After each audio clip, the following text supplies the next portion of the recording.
आदाब नाजरीन, रोशन खबरनामे में आपका खैर मकदम है। मैं हूं मोहम्मद नईम कमर। आइए सबसे पहले सुनने की सादत हासिल करेंगे हदीस मुबारक।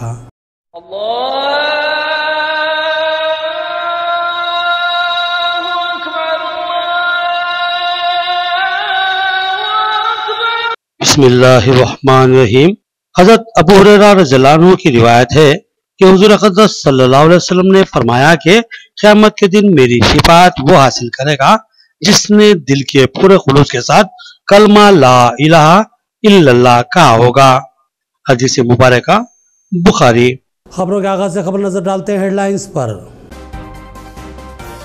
डबल बेडरूम मकान हर गरीब बेघर मर्द को मिलेगा। रियासत भर में 1,20,000 मकान मंजूर। रियासती वजीर का बयान। बांसवाड़ा में उन्होंने डबल बेडरूम मकान आवाम के हवाले किए। तालीम के मैदान में मुसाबिकत लाजमी है। तलबा मजीद बेहतर से बेहतर मुकाबले के लिए अपने आप को तैयार रखें। SSC में 10 GPA निशानात हासिल करने वाले तलबा को तहनीत पेश करने के बाद जिला कलेक्टर का इज़हार ख्याल। D54 किनाल एक संगीन मसला। अदम सफाई की वजह से ताफुन व गंदगी, मगर इसका जिम्मेदार कौन है, अवाम या फिर बल्दिया? देखिए दूसरी रिपोर्ट। सवाल ये है कि हमारे बच्चों की सेहत की हिफाजत कौन करेगा? अंडरग्राउंड ड्रेनेज और सड़कों की तामीर 31 मई तक कर ली जाए। मिशन भगीरथ के अहम सड़कों के कामों को 25 मई तक मुकम्मल कर दिया जाए। जिला कलेक्टर की अहदेदारों और गुत्तेदारों को सख्त तरीन हिदायत। अब खबरें तफसील से।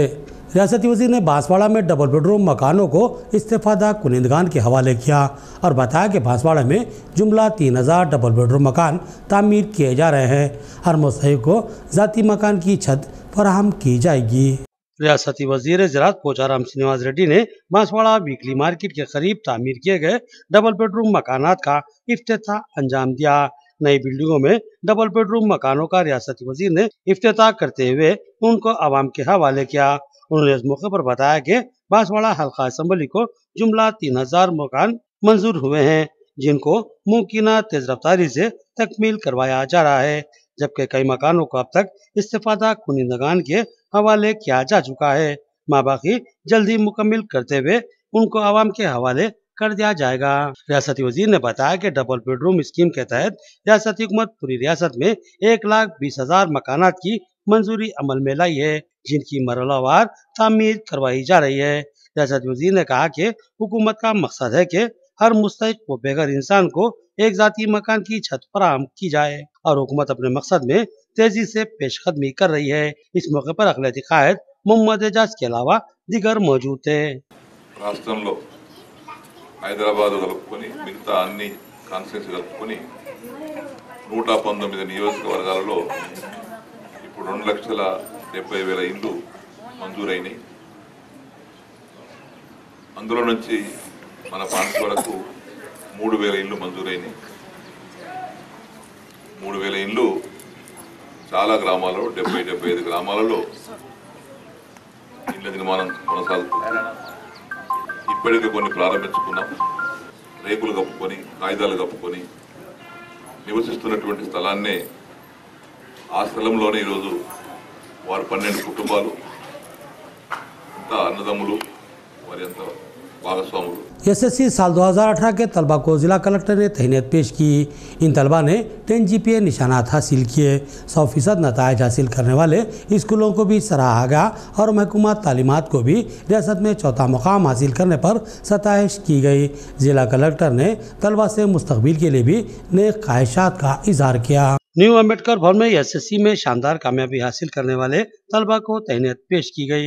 इस प्रोग्राम का इनेकाद जिला महकमा तालीमात के ऑफिसर राजेश्वर की निगरानी में अमल में लाया गया, जिसमें जिला कलेक्टर राम मोहन राव ने मेहमान खुसूसी की हैसियत से शिरकत की। SSC साल 2018 में 10 GPA के तहत कामयाबी हासिल करने वाले जिले निजामाबाद के तलबा को जिला कलेक्टर ने तहनीत पेश की और अवार्ड दिया। इसके अलावा 100% SSC के नतायज हासिल करने वाले स्कूलों की इंतजामिया को भी जिला कलेक्टर ने तहनीत पेश की और उनकी जबरदस्त सताइश की। साथ ही जिला महकमा तालीमात को भी काबिल सताइश करार दिया, जिन्होंने 31 अजला में जिले निजामाबाद के लिए चौथा मुकाम हासिल किया। उन्होंने सरकारी स्कूलों के नतायज पर भी इज़हार इत्मीनान किया और मजीद बेहतरी लाने की तलकीन की। తప్పకుండా మనం ఒకటో ర్యాంక్ సాధించుకోవాలి. 144 స్కూల్స్ ఈసారి గత సంవత్సరంలో పోలిస్తే 180 నుంచి 144 స్కూల్స్ 100% ఉత్తీర్ణత సాధించాయి. వచ్చే సంవత్సరం ఇలా ర్యాంక్ ఒకటి సాధించుకోవడానికి కృషి చేస్తాము. ఈ నెంబర్ ఆఫ్ స్కూల్స్ కూడా తప్పకుండా పెరగాలి. మీరందరూ కూడా దీనికి సహాయం చేస్తారని తప్పకుండా ఆశిస్తున్నాను. చేస్తారు కదా. అయితే కొన్ని విషయాలు మనం తప్పకుండా మాట్లాడుకోవాల్సిన అవసరం ఉంది. అంటే దానికి ఎలా చేయాలి, ఏ విధంగా చేయాలని విద్యా సంవత్సరం ఆరంభం నుంచే స్టార్టింగ్ నుంచే మనం ఒక పక్కా ప్రణాళిక తయారు చేసుకుని ఆ ప్రణాళికకు అనుసరంగా దాన్ని పాటిస్తూ సిలబస్ కంప్లీట్ చేయడం ఒక ఎత్తు. सिलेबस कंप्लीट करना ఒకటే కాదు। ज्योति नामी खातून गुज़िश्ता कई माह से बीमार थी। कोई ग़िज़ा उसके मैदे में रुकी नहीं पा रही थी। उसका कामयाब ऑपरेशन करवाया गया। इसी तरह सड़क हादसे में जख्मी और माजूर होने वाले कुर्पी संतोष का भी कामयाब ऑपरेशन किया गया। इन दोनों के इलाज के लिए एमपी कविता ने भारी रकमी इमदाद फराहम करवाते हुए इनकी जिंदगियों का तहफ़्फ़ुज़ किया। बोधन मंडल के मौजे ओटपल्ली की रहने वाली ज्योति नामी खातून गुज़िश्ता कई माह से पेट के आरज़े में मुब्तला हो चुकी थी। उसके मैदे में कोई नुक्स हो गया था और पेट में रसूली भी पैदा हो गई थी, जिसकी वजह से खातून कोई भी ग़िज़ा हजम नहीं कर पा रही थी। वो जो भी खाती थी उलट कर बाहर आ जाता था। इसके इस मर्ज से इसके गरीब अफराद खानदान शदीद परेशानियों का शिकार थे और उन्होंने इसका मुमकिन इलाज करवाया था, मगर उसको कोई अफाका नहीं हुआ। 6 माह कबल वो हैदराबाद के सनशाइन हॉस्पिटल से रुजू हुए थे, जहां डॉक्टरों ने ऑपरेशन की सलाह दी और उसके लिए 3 लाख से जायद के अखराजात बताए थे। इतनी बड़ी रकम देना इस खानदान के लिए मुमकिन नहीं था, लिहाजा वो वापस हो गए। जिसके बाद ज्योति की तबीयत मजीद बिगड़ने लगी। बिलाखिर उसकी बहन ने इस मामले को रुकने पार्लिमान के कविता से रुजू किया और फिर तमाम हालात मालूम करने के बाद रुकने पार्लिमान के कविता ने ज्योति के ऑपरेशन का इंतजाम करवाया और फिर ज्योति का डॉक्टरों ने कामयाब ऑपरेशन किया और मैदे और पेट की खराबियों के असबाब को डॉक्टरों ने निकाल फेंका और बताया कि अब ज्योति को अफाका हासिल हुआ है। ज्योति और उसके अफराद खानदान ने एमपी कविता के एहसानमंद होने और शुक्रगुजार होने की बात कही। इसी तरह एमपी कविता ने सड़क हादसे में जख्मी और माजूर हो जाने वाले एक नौजवान कुर्पी संतोष का प्रतिभा हॉस्पिटल में इलाज करवाया और इलाज के लिए 6.5 लाख रुपए अपने असर और रसूख से फराहम करवाए। अंडरग्राउंड ड्रेनेज और बीटी रोड के कामों को 31 मई तक मुकम्मिल कर लिया जाए। मशीन बिगराते के काम अहम सड़कों पर 25 मई के अंदर मुकम्मिल होने ही चाहिए। जिला कलेक्टर की ओहदेदारों को सख्त हिदायत। उन्होंने बोधन रोड और अहमदी बाजार की सड़कों का भी जायजा लिया। जिला कलेक्टर राम मोहन राव ने जिलाई ओहदेदारों के साथ एक अहम इजलास मुनक्किद किया, जिसमें तरक्याती कामों की रिपोर्ट तलब की गई। उन्होंने सख्ती से हिदायत दी कि 31 मई के अंदर शहर में अंडरग्राउंड ड्रेनेज के काम मुकम्मिल कर लिए जाएं और जहां इन कामों की तकमील हो चुकी है वहां पर सड़कों की भी फौरी तामीर कर ली जाए और उसमें किसी किस्म की ताखीर या लापरवाही का कतई मुजाहरा न किया जाए। साथ ही जिला कलेक्टर ने कौमी शाहराहों पर जारी मिशन भगीरथा के कामों के भी 25 मई के अंदर मुकम्मिल कर देने की सख्ती से हिदायत दी। बाद जिला कलेक्टर ने बल्दी और दीगर महकमाजात के अहदेदारों के हमला नैलकल रोड, बोधन रोड और अहमदी बाजार की सड़कों का जायजा लिया और इन सड़कों की फौरी तामीर के भी सख्त अहकाम जारी किए और ताखीर पर कार्रवाई का भी इंतबाह दिया। बाबू खान ट्रस्ट की जानिब से बेवा ख़वातीन में रमज़ान किट्स की तकसीम। माह सियाम में रोज़े के लिए मसाइल पैदा न हो, इसलिए बाबू खान ट्रस्ट रमज़ान से कबल ये इमदाद लोगों में तकसीम करवा देता है। अहमद अब्दुल अजीम और तारिक अंसारी का बयान। बाबू खान ट्रस्ट की जानिब से हर साल माह सियाम से कबल रमज़ान पैकेज किट्स की तकसीम अमल में लाई जाती है, जो कि बेवा ख़वातीन के लिए मखसूस होती है। इस पैकेज में रमज़ान का राशन, इफ्तारी की अशिया और कपड़े शामिल होते हैं और यह तकसीम हर साल रमजान से कबल की जाती है। इस साल भी इस पैकेज की तकसीम के लिए एक प्रोग्राम अहमद अब्दुल अजीम नाज़िम जमात इस्लामी की निगरानी में मुनक्किद किया गया, जिसमें तारिक अंसारी रियासती सेक्रेटरी टीआरएस के अलावा ट्रस्ट के जिम्मेदार फेरोज खान भी शरीक थे। इस मौके पर कई बेवा ख़वातीन में इस पैकेज की तकसीम अमल में लाई गई। तारिक अंसारी ने कहा कि ट्रस्ट ने बेवा और मुतलका ख़वातीन की शनाख्तशुदा फहरिस्त तैयार कर ली है, जिसमें साबिक़ा शनाख्तशुदा बेवाओं के अलावा नए नाम भी शामिल हुए हैं। उन्होंने बताया कि बाबू खान फैमिली कई एक कार्य खैर अंजाम देती है, जिसमें तालीमी इमदाद अहमियत की हामिल है। इसके अलावा रमजान में रोजों में मसला न हो, इसलिए रमजान से कबल ही ट्रस्ट बेवा और मुतलका खवातीन को रमजान किट्स फराहम करता है। उन्होंने ट्रस्ट की कारकर्दगी को काबिल सताइश व काबिल तकलीद करार दिया। मुख्तलिफ जो मंडलों से ताल्लुक़ रखने वाले जो नौजवान बेवाओं के लिए रमज़ान की किट की तकसीम की गई और उनको जो है रोज़े रहने की तलक़ीन भी दी गई, ताकि जो है अपने वो खुद मुस्तफ़ी होते हुए जो है इससे इस्तेफ़ादा करें और तमाम रोज़ों से जो है इस्तेफ़ादा करें, इबादत से इस्तेफ़ादा करें, ताकि उनको दुश्वारी ना हो। ऐसी देखने में बड़ा काबिल तरीन कारनामा है बाबू खान साहब और इदारे की जानिब से तालीमी मुसलमानों की अक़लियत की जो है तालीमी पसमानदगी को दूर करने के तालीमी मैदान में और जो है समाजी मैदान में और बिल्कुल जो है मिली खिदमत है इस तरीके से। तो यहाँ पर आज जो है मुख्तलिफ मंडलों के बेवाओं को जो है रमज़ान किट दी गई। तेज रफ्तारी ने एक और हादसे को जन्म दिया।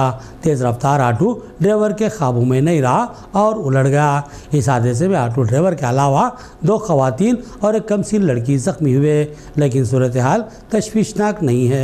एक तेज रफ्तार ऑटो बेकाबू होकर उलट गया। इस हादसे में ऑटो ड्राइवर के अलावा 2 खवातीन एक कमसीन लड़की जख्मी हो गए। बताया गया कि खानदान की 2 खवातीन एक बच्ची के साथ ऑटो में सवार थे। वो अली सागर से आ रहे थे और घर के मर्द पीछे बाइकों पर थे। अली सागर से ही ऑटो ड्राइवर अपने ऑटो को तेज रफ्तारी से दौड़ा रहा था। ताज ढाबे के करीब यह ऑटो तेज रफ्तारी की वजह से बेकाबू हो गया और तेजी से उलट गया। इस हादसे में ऑटो ड्राइवर के अलावा 50 साल नाजिरा बेगम, 18 साल नसीमा बेगम, 4 साल अशीरा फायक के हाथों और पैरों पर जख्म आए और बड़ा हादसा होते होते टल गया।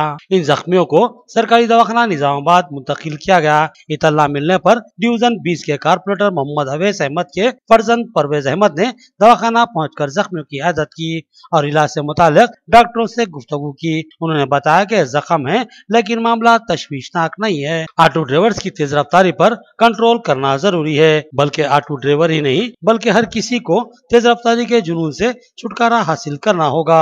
3 बजे तफरी के लिए निकले थे, 5:30 बजे रिटर्न हुए। ऑटो में उधर वहाँ से लेडीज़ को बिठा के हम लोग पीछे फॉलो कर रहे थे ऑटो का।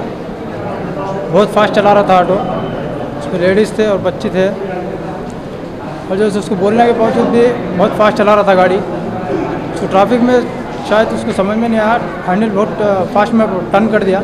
इसके लिए गाड़ी 2 पलटियाँ हुई। हम लोग पीछे से फॉलो कर रहे थे इसको। बाद में ट्रैफिक में हम लोग गाड़ी रुकाए तक पूरे आदमी आके उठा दिए। సాయంత్రం అందాజ 5:45 గంటల సమయంలో ఆటోనగర్ చెందినటువంటి 3 వ్యక్తులు అలీసాగర్కి వెళ్ళి నిజామాబాద్ తిరిగి వస్తుండగా ఒక ఆటో డ్రైవర్ దాన్ని అతివేగంగా జాగ్రత్తగా నడిపి బొంతపడవేగా అందులో ప్రయాణిస్తున్న 3 వ్యక్తులకు గాయాలైనాయి. ఇటు ఆటో డ్రైవర్ పైన అజాగ్రత్తగా నడిపేందుకు కేసు నమోదు చేసి విచారణ చేయడం జరుగుతుంది. जून के महीने में वाईएसआर कांग्रेस की जन चैतन्य यात्रा के नाम से अवामी शऊर बेदारी मुहिम, वाईएसआर के उसूलों और तालीमात से आवाम को वाकिफ करवाना इस यात्रा का मकसद है। जिले सदर रवि कुमार का सहाफती इजलास से खिताब। वाईएसआर कांग्रेस के जिला सदर रवि कुमार ने आरएनबी गेस्ट हाउस में एक सहाफती इजलास से खिताब करते हुए बताया कि वाईएसआर कांग्रेस की जानिब से माह जून में अवाम शऊर बेरादरी के लिए प्रजा चैतन्य यात्रा का एहतमाम किया जा रहा है। वाईएसआर कांग्रेस के रियासती सदर डॉक्टर श्रीकांत रेड्डी की क़यादत में ये यात्रा निकाली जाएगी, जिसमें वाईएसआर के ख्वाबों की तकमील और उनके उसूलों पर अमल आवारी के लिए अवामी शऊर बेदारी की जाएगी। ప్రజల్లోకి తీసుకెళ్ళడం జరుగుతూ ఉంది। మరి ఈ యొక్క కార్యక్రమాన్ని రాబోయే రోజుల్లో పార్టీ తెలంగాణ రాష్ట్ర అధ్యక్షులు డాక్టర్ గట్టు శ్రీకాంత్ రెడ్డి గారి నాయకత్వాన వైఎస్ రాజశేఖర రెడ్డి గారి అభిమానులకు ఆయన చేసిన మేళ్లను మరొకసారి ప్రజల మధ్యకి తీసుకెళ్ళి రాబోయే ఎన్నికల్లో వైఎస్ఆర్ కాంగ్రెస్ పార్టీ కూడా బలమైన పార్టీగా పోటీ చే D54 किनाल गंदगी और तापुन का मरकज, मगर गंदगी का जिम्मेदार कौन है? बल्दिया या फिर खुद मुकामी आवाम? जानते हैं कचरा कहां से आता है और कितना किनाल में जमा होता है। इस पर गौर करना लाजमी है, क्योंकि ये हमारी और हमारे बच्चों की जिंदगी और सेहत का सवाल है। 7 मई को आपके चैनल ने D54 किनाल की गंदगी और उसमें भरे हुए कचरे और उससे फैलने वाली गंदगी और ताफून से मुतालिक एक रिपोर्ट नशर की थी और बताया था कि इस किनाल को, जो कि अब गंदे पानी की निकासी का सबसे अहम जरिया है और इस किनाल से अहमदपुरा कॉलोनी, मोहम्मदिया कॉलोनी, मालापल्ली, शांति नगर, अमान नगर, बरकतपुरा, धारू गली, मुस्तैदपुरा, खोजा कॉलोनी, इस्लामपुरा, अशोक नगर और दीगर कई बेशुमार इलाकों का गंदा पानी जो कि रोजाना हजारों लीटर की तादाद में होता है, इसकी निकासी का वाहिद और अहम जरिया यही किनाल है। जरूरी था कि कम से कम हफ्ते में एक बार इस किनाल की कचरे को साफ किया जाता, मगर महीनों बल्दियामना इस जानिब कोई तवज्जो नहीं देता। इसलिए ये किनाल कचरे और गंदगी के सबसे बड़े जखीरे में तब्दील हो चुकी है और सेहत आमा के लिए एक संगीन खतरा बन चुकी है। इस सिलसिले में रफत मोहम्मद खान साबिक कारपोरेटर ने भी कलेक्टर के इजलास में आवाज उठाई। 8 मई को जिला कलेक्टर ने प्रगति भवन में मुस्लिम कायदीन के साथ इजलास मुनक्किद करते हुए रमजान से मुताल्लिक मशावरत की थी कि किस तरह के इंतजामात मुनासिब होंगे और यकसुई तलब मसाइल कौन कौन से हैं। रफत मोहम्मद खान ने D54 किनाल को एक संगीन मसला करार दिया और कहा कि इसकी फिलफोर सफाई लाजमी है। उन्होंने कहा कि 3 साल से इस किनाल को मुकम्मल तौर पर साफ नहीं किया गया, जिसकी वजह से किनाल में बड़ी मकदार में मिट्टी जमा हो चुकी है। ऊपर से ही कचरा साफ किया जाता है मगर बर वक्त हटाया नहीं जाता, लिहाजा निकाला हुआ कचरा आधे से ज्यादा दोबारा इसी किनाल में ही पहुंच जाता है। रफत मोहम्मद खान ने किनाल की सफाई और मुकम्मल मिट्टी की निकासी का मुतालबा किया और कहा कि इससे गंदे पानी की बड़ी मकदार में निकासी की सहूलत हासिल होगी और हंगामी हालत में पानी के सड़कों पर आने का भी खतरा लाक नहीं रहेगा और गंदगी और ताफून का भी खुद ब खुद खात्मा हो जाएगा। हर साल में कारपोरेशन की जानिब से storm water drains and D54 canal seat निकाला जाता है। उस सीट निकालने की वजह से पानी घरों में नहीं आता, जैसा आपने फरमाया मस्जिद में पानी आ रहा, 3 साल से वो सीट नहीं निकाला गया और अप्रैल और मई तक वो सीट का टेंडर हो जाता और सीट निकाला जाता और जल्द से जल्द ये मंथ में अगर वो टेंडर हो जाए तो ये जो प्रॉब्लम हमारे घरों में पानी आने का नहीं आएगी। नाजरीन, आपके चैनल ने दो टोक अंदाज में ये बात कही थी कि बल्दिया अदम सफाई, लापरवाही व तसाहुल का जिम्मेदार है और उसका कसूर व गफलत इंतहाई नाकाबिले नजरअंदाज है, मगर साथ ही इसमें आवाम की भी बहुत बड़ी गलती है। आज हम उस गलती को उजागर करते हैं, लेकिन इसका मतलब ये नहीं कि आवाम को कसूरवार ठहराया जाए, बल्कि इसका मकसद ये है कि आवाम को इसकी गलती का एहसास दिलाकर आइंदा के लिए मोहतात किया जाए। सफाई में महकूमजात का ताउन करने और अपना और अपने बच्चों की सेहत और जिंदगी के तहफ़्फ़ुज़ के लिए मुमकिन एहतियात के लिए शऊर बेदारी करना है। D54 किनाल के दोनों अतराफ, जैसे कि हमने अपनी पहली खबर में बताया कि हजारों की तादाद में मकान मौजूद हैं। हम इन मकानों को 1000 मकान ही मानते हैं और ये भी मान लेते हैं कि इन मकानों से रोजाना सिर्फ आधा किलो ही कचरा निकलता है। इस तरह 1000 मकानों से 5 क्विंटल कचरा रोजाना निकलेगा, तो फिर एक महीने के 30 दिनों में 150 कुंटल यानी 1.5 टन कचरा इन मकानों से बरामद होगा और अगर 6 महीने भी मानकर चलें कि सफाई नहीं की गई तो फिर 900 कुंटल यानी 9 टन कचरा इन घरों से निकलकर किनाल में जमा होगा। आपको ये सुनकर हैरत और अफसोस होगी कि यह कचरा इसी D54 किनाल में फेंका जाता है। हर घर वाला ये कहता है कि हमारे घर से कचरा निकलता ही कितना है। हम आपको बताते हैं कि आपके मकानों से रोजाना 2 से 3 किलो कचरा भी निकल सकता है, मगर हमने मोहतात अंदाजे में उसको आधा किलो ही माना है। तो आप गौर कीजिए कि आप रोजाना 5 कुंटल कचरा इस किनाल में फेंकेंगे तो क्या गंदगी और तापुन नहीं फैलेगा? हम ये सवाल करेंगे कि क्या ये कचरा बल्दिया फेंकता है जो इस किनाल से निकलता है? दूसरा सवाल ये है कि क्या इन मकानों में बल्दिया वालों के बच्चे बसते हैं या फिर आपके बच्चे? तो जवाब यह है कि इन इलाकों में कचरा किनाल में फेंकने वालों के ही यहाँ पर बच्चे बसते हैं। तो सवाल यह है कि किनाल में कचरा फेंककर माहौल को पुरतापुर व गंदा बनाकर मच्छरों और जरासीम की अफजाइश करते हुए कम सिन बच्चों और ज़ईफों को कौन खतरे में डाल रहा है? इस बात पर गौर करना और फौरी तौर पर अपने कारपोरेटर से मिलकर इस इलाके में रोजाना कचरे की निकासी के लिए ऑटो या रिक्शा भेजने का मुतालबा करना होगा। इस D54 किनाल के अतराफ रहने वाले तमाम भाइयों और बहनों से रोशन टीवी और आवाम टीवी इंतजामिया अपील करता है कि अपने बच्चों की सेहत और तंदुरुस्ती के लिए इस किनाल में कचरा कतई ना फेंके और ना ही दूसरों को फेंकने की इजाजत दें, बल्कि कचरा एक जगह जमा करवा दें और बल्दिया की गाड़ी के हवाले करें। आखिर में देखते हैं हेडलाइंस एक बार फिर। डबल बेडरूम मकान हर गरीब बेघर मर्द को मिलेगा। रियासत भर में 1,20,000 मकान मंजूर। रियासती वजीर का बयान। बांसवाड़ा में उन्होंने डबल बेडरूम मकान आवाम के हवाले किए। तालीम के मैदान में मुसाबिकत लाजमी है। तलबा मजीद बेहतर से बेहतर मुकाबले के लिए अपने आप को तैयार रखें। एसएससी में 10 GPA निशानात हासिल करने वाले तलबा को तहनीत पेश करने के बाद जिला कलेक्टर का इज़हार ख्याल।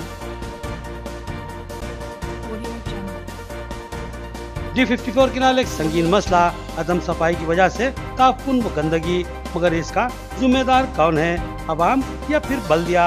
देखिए दूसरी रिपोर्ट। सवाल ये है कि हमारे बच्चों की सेहत की हिफाजत कौन करेगा? अंडरग्राउंड ड्रेनेज और सड़कों की तामीर 31 मई तक कर ली जाए। मिशन भगीरथ के अहम सड़कों के कामों को 25 मई तक मुकम्मल कर दिया जाए। जिला कलेक्टर की अहदेदारों और गुत्तेदारों को सख्त तरीन हिदायत। खबरें इतनी। नई खबरों के साथ फिर मुलाकात होगी, तब तक के लिए दे इजाजत। अल्लाह हाफिज।